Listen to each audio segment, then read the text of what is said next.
In many places areas around the world, LED is changing how farming is done.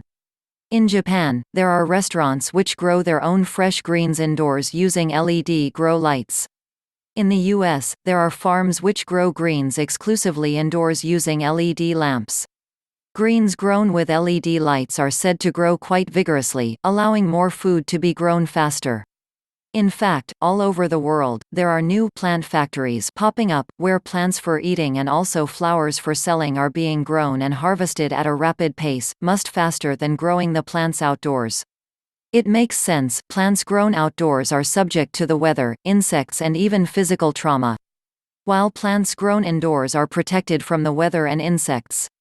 In fact, growers can tightly control the amount of light and temperatures that the plants grow in, making every plant grow in the most ideal conditions possible. This new shift in agricultural production, which has been many years in the making, is only possible through the advancements of LED lighting. LED lights have their own advantages. LEDs are tiny compared to traditional lighting options.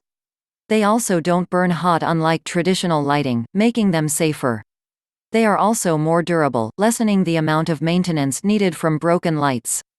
Not only that, they give off more light with much less power, saving enormous amount of money for users in the process. LEDs can also be more easily controlled with a computer or automated with technology. It makes sense that LEDs, when put to use in agriculture, would result in tremendous advancements in the ability to grow food. Wonderfully, some of the biggest advantages of using LED lights for growing plants are environmental. LEDs are much more eco-friendly than traditional lights.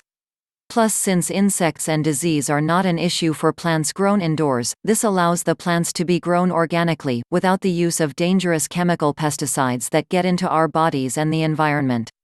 They also only require a fraction of the water, fertilizer and land, plus are less vulnerable to the effects of climate change. LEDs have been around a long time, since the 1970s, but back then they weren't in widespread use and were a relatively new technology, therefore they were very expensive. However, these days, there are many factories producing LEDs for just about every application you can think of. This means the prices have dropped, even to below traditional lighting options, and therefore LEDs are here to stay in commercial, industrial and home applications.